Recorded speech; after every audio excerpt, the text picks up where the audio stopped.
শুভ দুপুর বন্ধুরা, রোজই তোমাদের সামনে আসি। আজকেও এসছি আমার লাঞ্চ থালি তোমাদের সাথে শেয়ার করতে।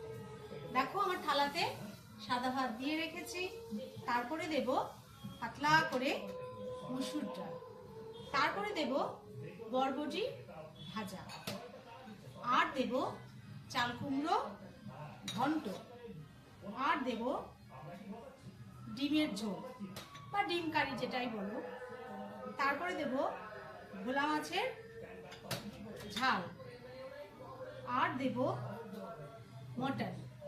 মটন কারি দিয়ে দিলাম, আর দেব আজকে টক দই দেবো না বন্ধুরা, আজকে মটনের সাথে খাওয়ার জন্য রায়তা বানিয়েছি, দিয়ে দিলাম রায়তা।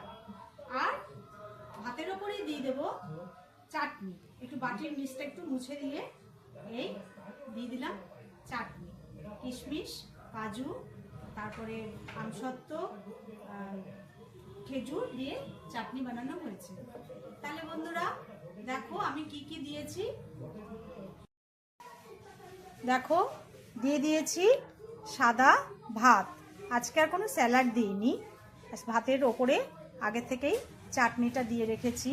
তারপরে দিলাম পাতলা করে মসুর ডাল, তারপরে বরবটি ভাজা, তারপরে চাল কুমড়ো ছেচকি, তারপরে ডিমের ঝোল বা ডিম কারি, তারপরে দিলাম ভোলা মাছের ঝাল, তারপরে দিলাম মটন কারি, আর দিলাম আজকে টক দইয়ের বদলে রায়তা দিলাম। যেহেতু রায়তাতে শসা টসা সব দেওয়া আছে, ওই জন্য আলাদা করে কোনো আর স্যালাড দিইনি।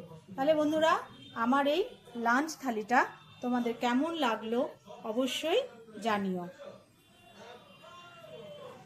টাটা।